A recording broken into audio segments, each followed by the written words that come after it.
أشهد أن لا إله إلا الله.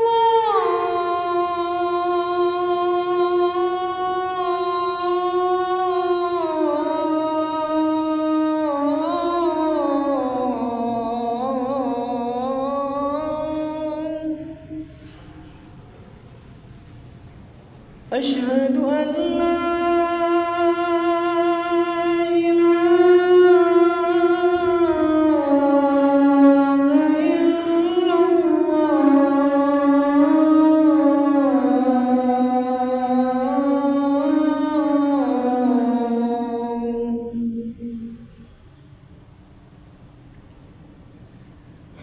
أشهد أن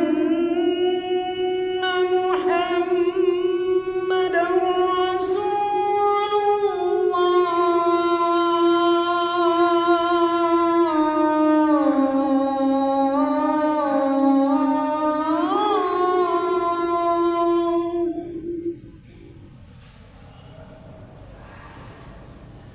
أشهد أن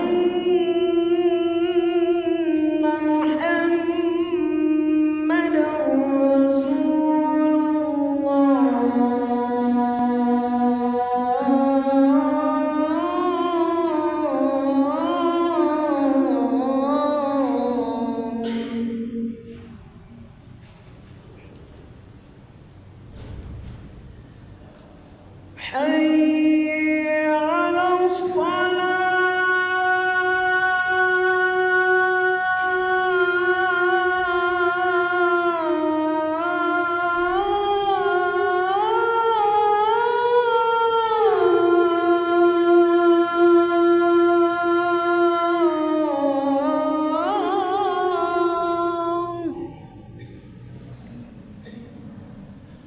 حي على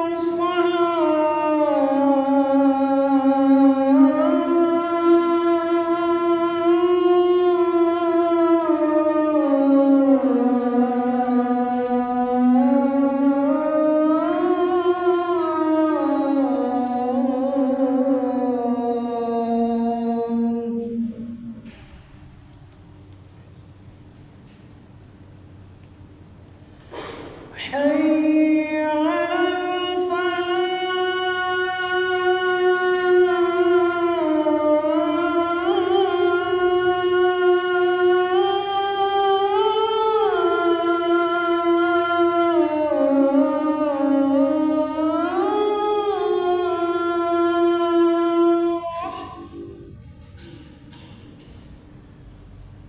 حي على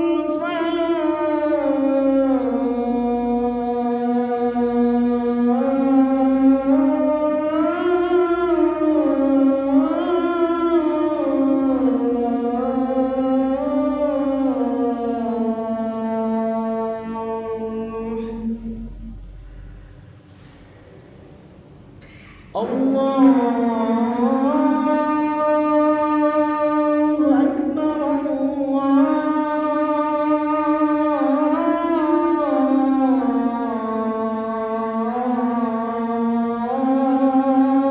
أكبر. لا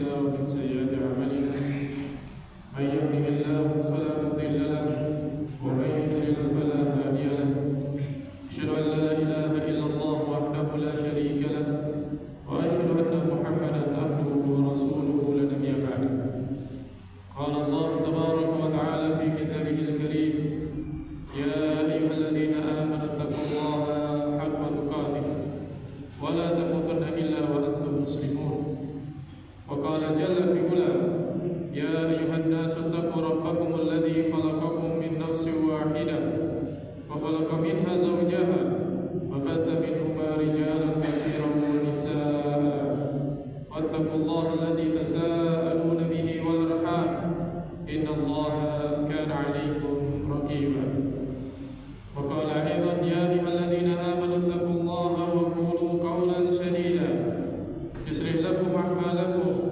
ويغفر لكم ذنوبكم ومن يطع الله ورسوله فقد فاز فوزا عظيما أما بعد. Jamaah sekalian kaum muslimin, sidang Jumat yang dimuliakan oleh Allah Subhanahu wa taala. Alhamdulillah, segala puji dan syukur kepada Allah Subhanahu wa taala atas limpahan karunia dan kenikmatan yang senantiasa Allah Subhanahu wa taala berikan kepada kita semua. Kemudian semoga salawat dan salam senantiasa diberikan kepada Nabi Muhammad sallallahu alaihi wasallam, diberikan kepada para sahabatnya, diberikan kepada keluarganya dan juga seluruh orang-orang yang mengikuti petunjuk beliau dengan baik sampai kelak datangnya hari kiamat. Jamaah sekalian kaum muslimin yang dimuliakan oleh Allah Subhanahu wa taala. Allah Subhanahu wa taala telah menyebutkan bahwasanya kenikmatan yang Allah Subhanahu wa taala berikan kepada kita amat sangat banyak. Dan kenikmatan-kenikmatan yang Allah Subhanahu wa taala berikan kepada kita ini adalah merupakan bukti kasih sayang Allah Subhanahu wa taala. Allah Subhanahu wa taala memiliki nama Ar-Rahman.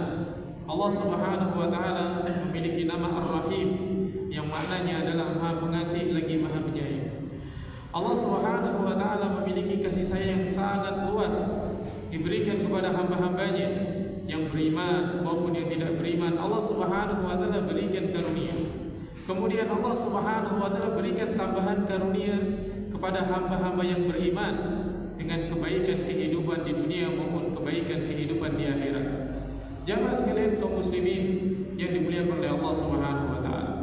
Meskipun demikian, meskipun Allah Subhanahu wa taala telah menyebutkan memberikan kepada kita kenikmatan yang banyak, bukan berarti Allah Subhanahu wa taala tidak memberikan ujian-ujian kepada kita.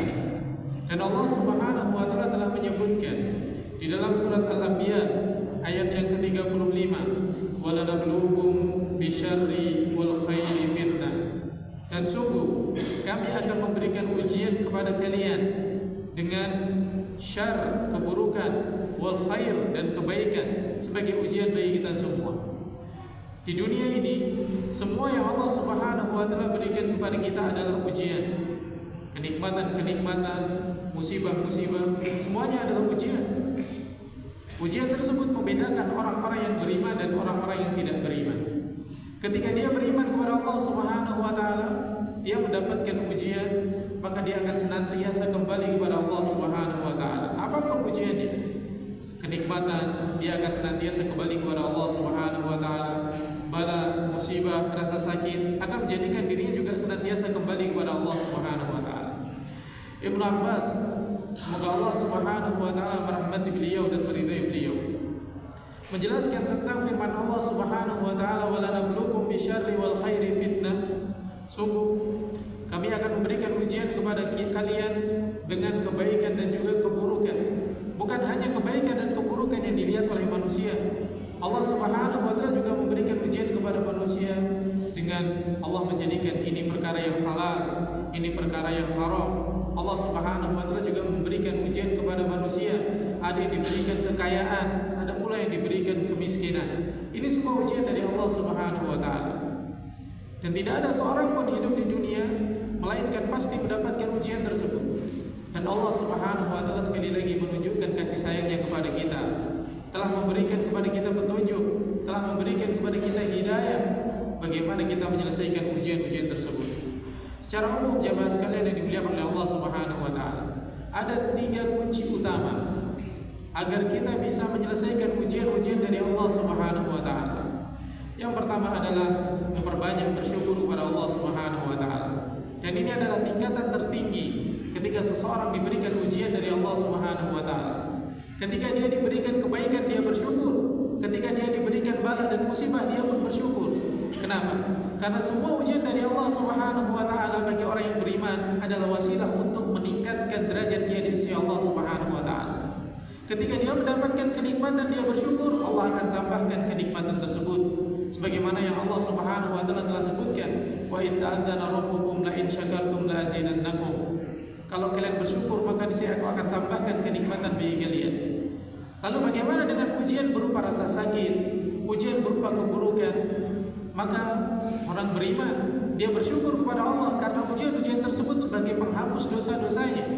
Sebagaimana disebutkan di dalam hadis yang dibawakan oleh Imam Tirmidzi, bahwasanya Nabi SAW mengatakan, "Idza aradallahu bi 'abdihi al-khaira, ajjala lahu al-uqubata fid dunya." Ketika seseorang diinginkan kebaikan oleh Allah Subhanahu wa taala, maka Allah segerakan hukuman dia di dunia. Sehingga nanti ketika dia bertemu dengan Allah Subhanahu wa taala, tidak ada lagi dosa yang harus dia bertanggungjawabkan karena semuanya telah dibalas oleh Allah Subhanahu wa taala di dunia. Demikian pula Nabi SAW juga menyebutkan di dalam hadis yang diriwayatkan oleh Imam Tirmidzi juga. Nabi SAW mengatakan, "Inna idhamil jaza ma idhamil bala." Sungguhnya besarnya pahala sebanding dengan besarnya musibah dan bala yang ditimpa oleh seseorang, yang diterima oleh seseorang. Wa anna Allaha idza ahabba qauman ibtalahum. Dan Allah Subhanahu wa taala kalau mencintai suatu kaum, Allah Subhanahu wa taala akan memberikan ujian bagi mereka. Maka orang yang beriman, dia akan senantiasa bersyukur kepada Allah Subhanahu wa taala. Apapun ujian yang dia jumpai, apapun ujian yang dia dapatkan, berupa kenikmatankah ataupun berupa musibah, maka dia akan senantiasa bersyukur. Kemudian yang berikutnya, jemaah sekalian yang dimuliakan oleh Allah Subhanahu wa taala, bersabar. Ketika kita tidak mampu bersyukur atas segala kenikmatan, tidak mampu bersyukur atas segala kesusahan, maka bersabar. Bersabar dari membelanjakan harta pada waktu dan tempat yang tidak diridhai oleh Allah Subhanahu wa taala. Bersabar dari terjatuh pada keburukan-keburukan. Dengan apa? Ketika diberikan ujian berupa musibah, dia banyak mengeluh, akhirnya dia malah menjauhi Allah Subhanahu wa taala. Bersabar. Dan Nabi SAW menyebutkan tentang orang yang beriman. Nabi SAW menyebutkan, ajaban li amril mu'min, sungguh menakjubkan kehidupan orang yang beriman. Inna amrahu kullahu lahu khair. Sesungguhnya semua yang dihadapi, dijumpai oleh orang-orang yang beriman itu adalah kebaikan bagi dia. In asabatu syarra syakara wa huwa khairul lah. Kalau dia ditimpa kenikmatan, dia diberikan kenikmatan oleh Allah Subhanahu wa taala, syakara, dia bersyukur, wa huwa khairul lah, dan itu baik bagi dia. Wa in asabatu dharra sabara wa kana khairul. Kalau dia ditimpa kemudaratan, ditimpa rasa sakit, ditimpa ujian, ditimpa musibah, dia bersabar, dan itu baik bagi dia. Walaysa dzalika illa lil mu'min, kata Nabi sallallahu alaihi wasallam. Dan itu semua tidak ada kecuali pada kehidupan orang-orang yang beriman. Maka bersyukur dan bersabar, ini adalah dua sifat yang dimiliki hanya oleh orang-orang yang beriman. Dan ini sebanding dengan keimanan dia. Semakin tinggi keimanan seorang kepada Allah Subhanahu wa taala, semakin mudah dia bersyukur kepada Allah Subhanahu wa taala. Semakin kuat keimanan seorang kepada Allah Subhanahu wa taala, semakin mudah bagi dia untuk senantiasa bersabar menghadapi ujian-ujian dari Allah Subhanahu wa taala. Ada di antara manusia yang dia itu mudah bersabar ketika ditimpa musibah, tapi dia tidak bisa bersabar ketika Allah Subhanahu wa taala berikan kenikmatan, sehingga kenikmatan tersebut menjadikan dia semakin jauh dari Allah Subhanahu wa taala. Padahal kenikmatan-kenikmatan berupa harta, berupa kesehatan, jabatan, dan yang lainnya itu adalah ujian dari Allah Subhanahu wa taala. Maka hendaknya dia senantiasa berusaha mencari ridha Allah Subhanahu wa taala dari kenikmatan-kenikmatan tersebut. Nabi SAW telah memperingatkan kepada kita, inna likulli ummatin fitnah, wa fitnatu hadhil ummah al-ma. Sesungguhnya setiap umat itu diberikan ujian oleh Allah Subhanahu wa taala, dan ujian yang Allah Subhanahu wa taala berikan kepada umat ini, yaitu umatnya Nabi Muhammad SAW, adalah al-mal, harta. Lihat, karena harta banyak orang yang lupa kepada Rabbnya. Dengan harta banyak orang yang tidak lagi ingat dengan saudara-saudaranya. Maka ini adalah benar-benar ujian yang berat yang Allah Subhanahu wa taala berikan kepada kita semua. Dan Nabi SAW telah bersumpah, wallahi ma akhsha alaikumul faqra, demi Allah, aku tidak khawatir kefakiran itu menimpa kalian, walakin akhsha alaikumut takatsur, kata Nabi SAW. Akan tapi aku khawatir menimpa kalian itu adalah at-takatsur, berlomba-lomba di dalam memperbanyak harta, mengejar-ngejar dunia, yang Allah Subhanahu wa taala telah peringatkan di dalam firman-Nya, alhaakumut takatsur, telah melalaikan kalian berlomba-lomba memperbanyak dunia. Jamaah sekalian yang dimuliakan oleh Allah Subhanahu wa taala. Kemudian kunci yang ketiga, solusi dari masalah-masalah dan ujian-ujian yang Allah Subhanahu wa taala berikan kepada hamba-hambanya adalah memperbanyak beristighfar, meminta ampun kepada Allah Subhanahu wa taala. Nabi SAW telah menyampaikan kepada kita tentang keistimewaan dari beristighfar, meminta ampun kepada Allah Subhanahu wa taala. Bahwasanya beliau mengatakan, man lazamal istighfar, barang siapa senantiasa melazimi istighfar, meminta ampun kepada Allah Subhanahu wa taala, maka Allah Subhanahu wa taala akan mengeluarkan dia dari segala kesulitan yang dia jumpai. Ja'alallahu likulli dhaiqin makhraja, kata Nabi sallallahu. Allah Subhanahu wa taala jadikan di dalam setiap kesulitan dan kesempitan yang dihadapi ada jalan keluar. Kemudian wa yarzuqhu min haitsu la yahtasib. Allah Subhanahu wa taala juga akan memberikan kepada dia rizki dari arah yang tidak dia sangka-sangka. Istighfar, meminta ampun kepada Allah Subhanahu wa taala, ini adalah merupakan suatu amalan yang sangat-sangat agung di sisi Allah Subhanahu wa taala. Bahkan Allah Subhanahu wa taala menyebutkan di dalam surat Nuh, istighfar itu adalah sebab dibukakan keberkahan dari langit dan bumi. Istighfar ini sebab seseorang diampuni dosa-dosanya oleh Allah Subhanahu wa taala dan dimasukkan ke dalam surga. Allah Subhanahu wa taala menyebutkan, istaghfiru rabbakum innahu kana ghaffara yursilis samaa 'alaikum midrara wa yumdidkum bi amwal wa banin wa yaj'al lakum jannah wa yaj'al lakum anhar. Istaghfiru rabbakum, kata Allah, beristighfarlah kalian kepada Rabb kalian. Innahu kana ghaffara, sungguhnya Rabb kalian itu adalah Maha Pengampun. Yursilis samaa 'alaikum midrara, kemudian Allah Subhanahu wa taala akan menurunkan hujan, menurunkan keberkahan dari langit. Wa yumdidkum bi amwal, dan Allah Subhanahu wa taala akan memperbanyak harta kalian, wal banin, dan memperbanyak anak-anak keturunan kalian. Kemudian wa yaj'al lakum jannah wa yaj'al lakum anhar, Allah Subhanahu wa taala akan memberikan kepada kalian kebun-kebun, memberikan kepada kalian surga yang mengalir di bawahnya sungai-sungai. Hasan Al-Basri, semoga Allah Subhanahu wa taala merahmati beliau, ketika ada yang bertanya kepada beliau, suatu saat ada orang yang minta fatwa kepada beliau, apa yang harus aku lakukan? Apa yang harus aku lakukan? Aku sudah sekian tahun menikah tidak dikaruniai anak. Kemudian ada lagi yang datang kepada beliau dan mengatakan, sudah lama hujan tidak kunjung turun. Kemudian ada yang datang kepada beliau dan mengeluhkan kebun dia yang tidak menghasilkan panen yang banyak. Kemudian Al-Hasan memberikan nasihat kepada orang tadi untuk memperbanyak beristighfar. Siapapun yang datang kepada beliau, beliau nasihatkan untuk banyak beristighfar. Ada yang datang lagi, dia nasihatkan untuk memperbanyak istighfar. Lalu ada yang bertanya kepada beliau, ya Imam, apa alasan setiap kali orang bertanya kamu perintahkan dia untuk memperbanyak istighfar? Lalu Hasan Al-Basri mengatakan, ala taqra qauluhu ta'ala, tidakkah engkau membaca firman Allah Subhanahu wa taala, istaghfiru rabbakum innahu kana ghaffara yursilis samaa 'alaikum midrara wa yumdidkum bi amwalin wa banin wa yaj'al lakum jannah wa yaj'al lakum anhar. Dengan istighfar, maka semua masalah, semua kesulitan yang kamu hadapi di dunia akan Allah Subhanahu wa taala angkat dari dirimu. Tidak memiliki anak, Allah Subhanahu wa taala akan berikan. Tidak memiliki harta, Allah Subhanahu wa taala akan berikan.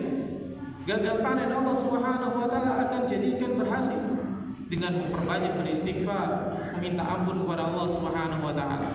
Karena tidaklah seseorang ditimpa bala, ditimpa musibah, ditimpa kesulitan kecuali dikarenakan sebab dosa-dosa dia yang sangat-sangat banyak. Maka ketika dia beristighfar, diampuni dosa-dosanya, maka Allah Subhanahu wa taala akan turunkan keberkahan baik dari langit maupun di bumi. Maka jemaah sekalian yang dimuliakan oleh Allah Subhanahu wa taala, mari jadikan 3 kunci menyelesaikan ujian-ujian dari Allah Subhanahu wa taala, yaitu senantiasa bersyukur, bersabar, dan memperbanyak beristighfar. Kita jadikan sebagai hal yang senantiasa kita pegang dalam kehidupan kita sehari-hari. Mudah-mudahan Allah Subhanahu wa taala menjadikan kita termasuk di antara hamba-hamba Allah yang istiqamah di atas ilmu, istiqamah di atas iman, istiqamah di atas amal saleh. Aqulu ma tasma'un wa aqulu qawli hadza wa astaghfirullah li wa lakum wa li sa'iril muslimina min kulli dzanb fastaghfiruhu innahu huwal ghafurur rahim.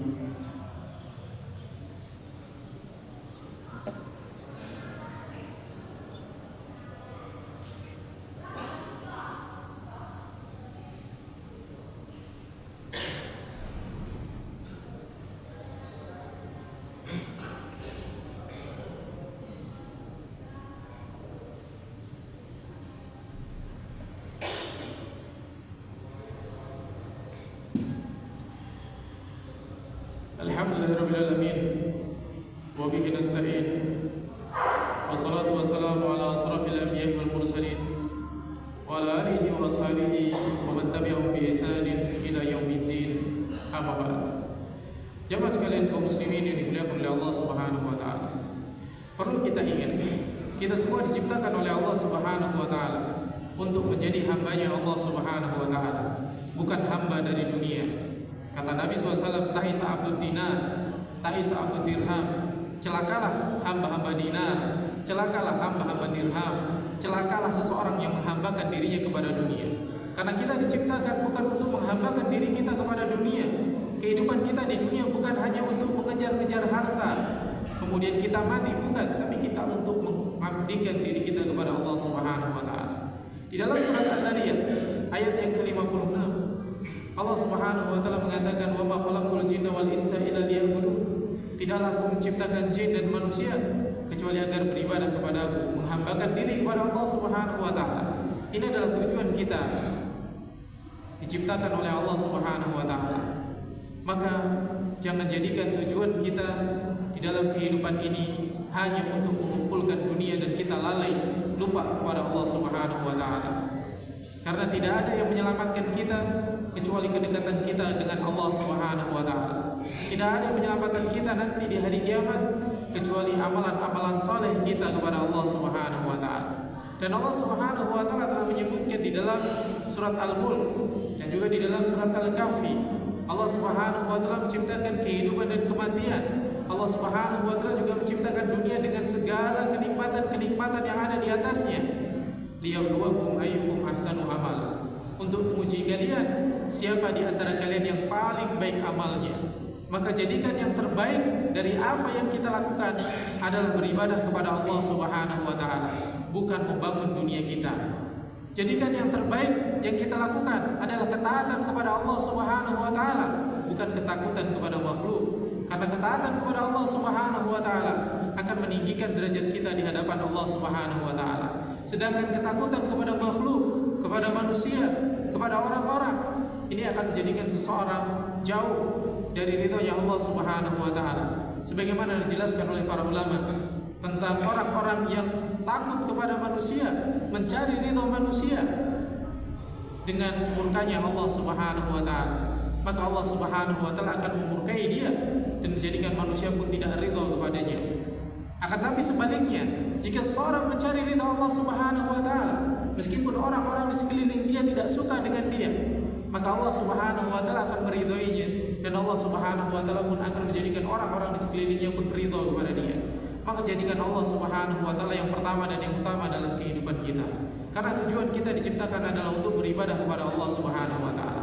Apapun yang kita lakukan, kalau bukan untuk mencari ridha Allah Subhanahu wa taala, maka akan berakhir dengan keburukan. Mengejar dunia, mengejar harta, kalau niatnya bukan untuk mencari ridha Allah Subhanahu wa taala, bukan untuk mempermudah kita beribadah kepada Allah Subhanahu wa taala, maka hasil akhirnya hanya keburukan. Maka jemaah sekalian yang dimuliakan oleh Allah Subhanahu wa taala, senantiasa ingat baik-baik tujuan kita diciptakan adalah untuk beribadah kepada Allah Subhanahu wa taala.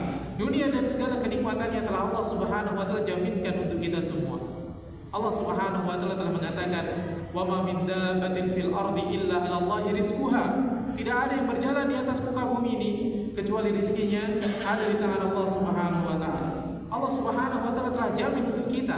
Tidak ada selain Allah Subhanahu wa taala memberikan rizki kepada kita.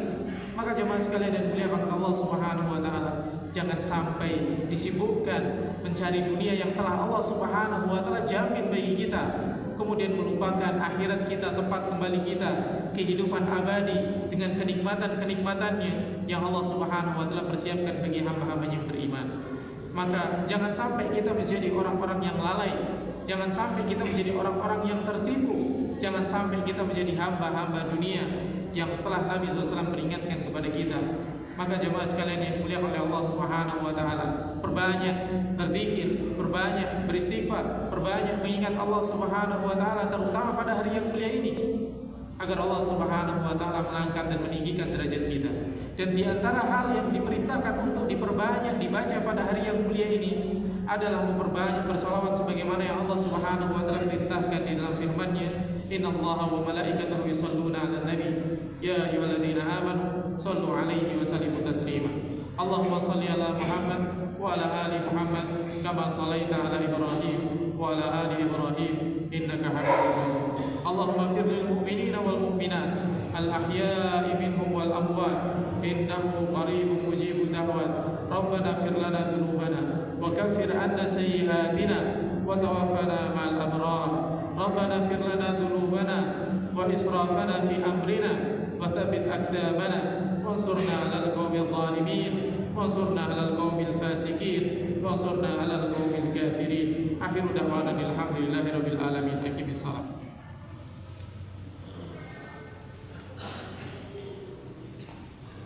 Allahu akbar, Allahu akbar. Asyhadu an la ilaha illallah, asyhadu anna Muhammadar Rasulullah. Hayya 'alas shalah.